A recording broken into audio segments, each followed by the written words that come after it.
concert. I just love this question, and I apologize, I deleted the person's name who wrote it, but do you remember where you were when Timothy Leary died? We were in a studio in New York. We were recording a song called This Is the Moment, for the World Cup in 2000. Around 1998, whatever the year was, but we were recording that song. Probably wasn't in the same year as the World Cup. And we got the news at the studio. And we actually spoke to Tim Leary just before, from the studio. And he did say to Ray, "You made me more famous than I am." So that was a nice tribute for Ray. And then the producer said, after we got the news, it was very sad, but it wasn't unexpected, I don't think, at the time.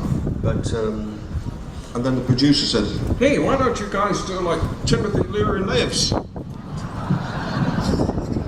I don't think so, terribly bad taste. All right, well that makes a good segue. Somebody else asked a question here. Is there any song that you would like to do a part 2 to? A sequel, if you will. And does it ever come up? And anything you've ever given thought to? Okay, I'll move right along.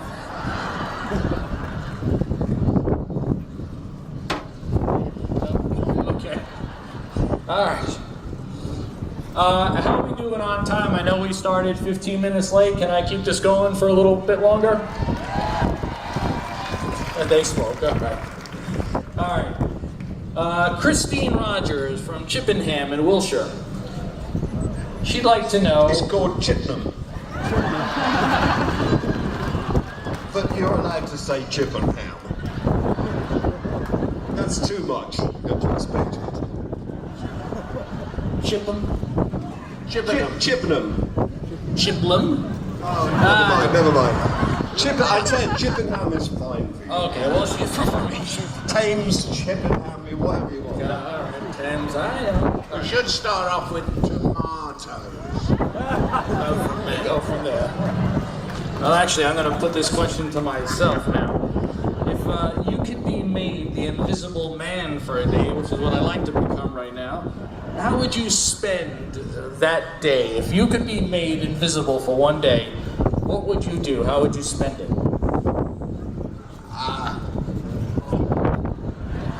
Well, I wouldn't be on a roof with Wonder Woman in case Superman was around. Anything for you on that one, John? You want to be invisible for a day?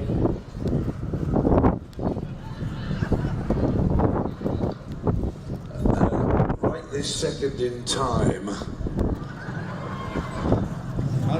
I often am invisible. You know, you're invisible in restaurants, aren't you? Wait, waiter. Oh, I'm invisible. I'm regularly invisible. All right, Graham. Here we go. This is this comes from the West Midlands. Christine Weber. Now, I don't expect you to remember this particular story, but you may be able to follow along what she's saying here. All right, she says here, "I have never forgotten a charming little incident at one of your concerts at the NEC in Birmingham many years ago. As the occupants of the 2 seats in front of us were about to take their seats, the gentleman took the handkerchief from his breast pocket, lay it on the seat for his lady to sit on. Does anything, since you have the best seat in the house, do you ever see anything at your concerts that still takes you by surprise?" All the time. And in fact, last night as I'm walking on, a lot of you guys had decided you were going to wear white, and I thought I'd surprise you when I was all in white as well. Feeling very proud of myself. And there's a woman down the front, right in front of where I end up sitting, and she was in the full regalia, white satin gloves up to here, beautiful satin dress, top. I mean, dressed to the nines, and he was dressed in a white suit, looking like a southern gentleman, jacket down to his knees, and that surprised me that she'd gone that far.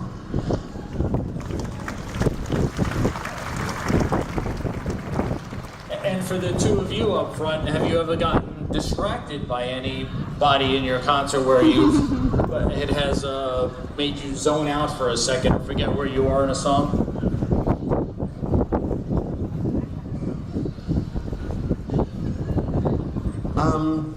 Not so much nowadays because I haven't got my glasses on.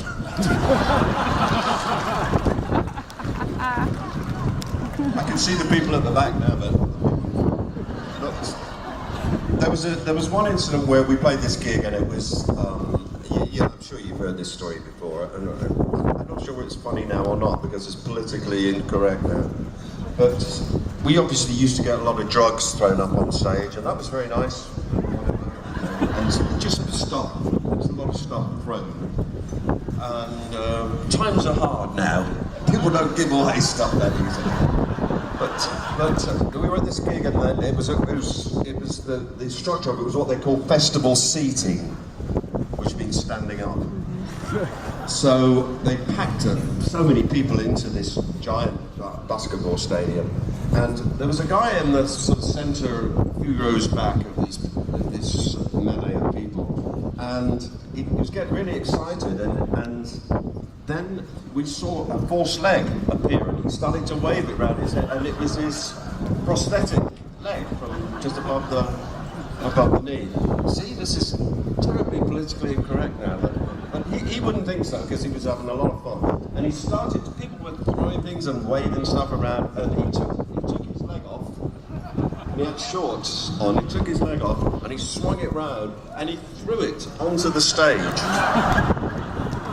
And it had a tennis shoe on it, so it described a very strange arc as it arrived on the stage between me and Ray. And we looked at it, we both looked at each other, we looked at it, and what can you do, you know? And then one of the roadies, I think it was Dougie Locke, kept running on stage and saying, "What do you want to do, Jess? What do you want to do?" I said, "I don't know, ask Ray." He goes, "What do you want to do? What do you want to do with it?" And we said, "Well, best not to leave it there, because we got quite a few songs to do." I said, "Just kick it back." So he took a run at it and kicked it back with the tennis shoe. It described another strange arc as it went into the crowd. And that was that. I should never forget that. But nobody went home without a leg.